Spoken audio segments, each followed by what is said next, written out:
નમસ્કાર મિત્રો, અમારી આ ચેનલમાં તમારું સ્વાગત છે। મિત્રો, ઉત્તર પ્રદેશના મેરઠ જિલ્લામાં એક મોટી દુર્ઘટના સર્જાઈ છે।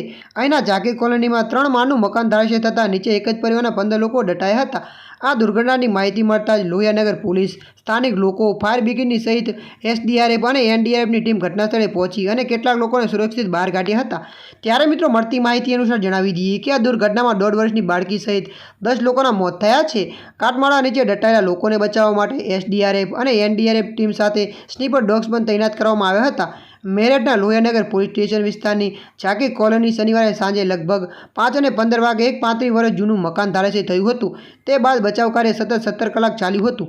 ત્યારે મિત્રો, મળતી માહિતી અનુસાર એ પણ જણાવી દઈએ કે ઘટનાસ્થળે પહોંચાયેલા એચડીએસ ડીકે ઠાકોર જણાવ્યું છે કે આ અકસ્માત ગઈકાલે સાંજે 5:15 વાગ્યાની આસપાસ થયો હતો। કેટલાક લોકોને સુરક્ષિત બહાર કાઢવામાં આવ્યા હતા। મકાન ધરાશય થતાં તેના નીચે કાટમાળા નીચે દબાઈ જવાથી 1.5 વર્ષીય બાળકી સહિત 10 લોકોના મોત થયા છે। મૃત્યુમાં કુલ 5 બાળકો સમાવેશ થાય છે। ત્યારે મિત્રો, હાલ માટે આટલું। મળીશું નવા અપડેટ સાથે। જો વિડીયો તમને પસંદ આવે, લાઇક, શેર અને સબસ્ક્રાઈબ કરી નાખજો। ધન્યવાદ।